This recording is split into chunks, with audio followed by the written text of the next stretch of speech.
Hey, I got the sub you wanted. It's right here. It's Baja chicken. I hope that's okay. I added lettuce and tomato to what it usually comes with. It should be good. It's still nice and warm, so I hope you enjoy it. And I didn't forget the box. You also wanted a box from me. And here's the box. And it's not even cardboard or particle board. This is a good solid wood, nice, sturdy, dependable box. This is Moon Pies, and this is another weekly installment of the How to Make Money on YouTube series. And this week I'm going to talk about Sub4Sub and Box4Box. Now, if you've been on YouTube long enough, and I've been here for 5 years now, wow, you get the request. You're going to get sub, the number 4, and the word sub. And they're not actually asking you to trade some Baja chicken subs. They're asking you to subscribe to them, and they'll subscribe to you. And while that may seem, egalitarian and comrade and all these things that seem great, scratch my back, I'll scratch yours, we're going to push each other's up, we'll stand on the shoulders of giants and see further. In reality, it's just empty. Basically, it's people subscribing just for the sheer number of a raw number, and maybe it may help vanity if you want to say I have 800 or 800,000 subscribers or whatever number you're trying to go for. But at the end of the day, if you're looking to have people engaged in your videos, it's not going to happen. YouTube obviously frowns on the Sub4Sub practice because it's spam, and it basically belittles the experience for people to have to sift through this Sub4Sub spam in their email box. And there's nothing necessarily wrong with wanting people to subscribe to you and willing to subscribe to people. But the fact is, if you're doing it to actually become, let's say, either a YouTube partner or to have more prolific channel, it's not going to happen. Because just as you wouldn't watch a stranger's video who has no interest in what you're doing and just subscribe to you just to be a number, they're not going to watch your stuff either. And you get a lot of people, you come across these channels with 10,000 channel subscribers, which is impressive, but the videos have just a few hundred views and even fewer comments. There's no engagement there. It doesn't work. And the other side, of course, is the Box4Box, which came a little after, and that was when YouTube started adding a little cool channel section, so you can put channels that you like on your own profile page. So Box4Box basically means, you put me in your cool channels, and I'll put you in mine.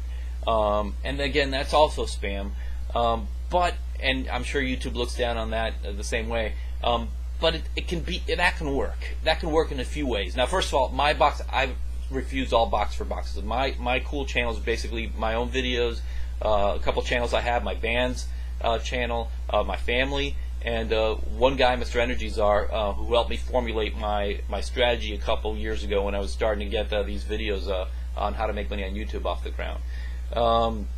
But that's it. I don't. I'm not trying to create this whole. I don't even know how many channels you can add these days.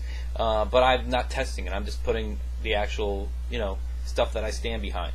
And it could work. Box4Box could work in a few circumstances. One could be is if you have a lot of people with like-minded interests and you all know each other. So let's say you're a bunch of skateboarders, or today Portal 2 came out. So let's say it's a bunch of Portal 2 people that making walkthroughs and cheat guides and all that stuff.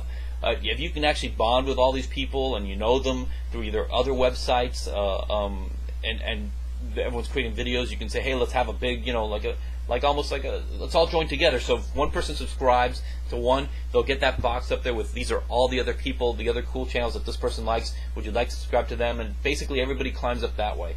And at least that way you're filling your channel box with channels that you really like, channels that are interesting to you, and people that subscribe to you or subscribe to any one of those will actually be like-minded, and you'll actually get engagement because they want to see that. It's not a spam. It's not.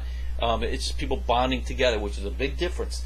Now you see a lot of organized Box4Boxing stuff, like the downstairs guys and the upstairs girls, a series, the station. Obviously they have all they're big YouTube celebrities all together. Shay Carl, his channels, has his wife and then the kids and all his other offshoots, and that does work. But of course, you don't want to approach a complete stranger unless you can in a way that's tactful, and that's someone who their video, you appreciate the quality of their videos, and you think that their audience is the same as your audience. It doesn't hurt if you subscribe to, put them into your cool channel to begin with, and then approach them saying, hey, look, I really like the work you're doing. This is what I've done. it'd be great if you return it, but obviously, you don't. It's not mandatory. I just think you're a cool channel. I think you may want to check out my stuff too. Some forge kind of friendship that way, that may work. But for the most part, just the random Sub4Sub, the random Box4Box, it just doesn't work. And unless you know how to use it properly, like the Box4Box done with, not spam, but friendly and in an organized way, it's just not going to work. And that's all for this week's lesson. I have one piece of housekeeping. The train. Where's the train? Here you go. This train from 3 weeks ago, I minted it, or waxed it, I guess the proper word would be, in Chicago, Illinois, from the Museum of Science and Industry. And I had a contest 3 weeks ago where the person that gave me the best response on what they would do with this train in a video gets it. And the winner is,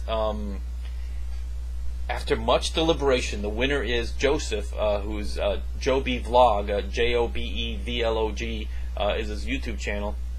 And he wins, let me get to his actual, this was his entry from Joseph. He says, alright, so I do daily vlogs of my family, and most of the days I have a stuffed shark named Crunch.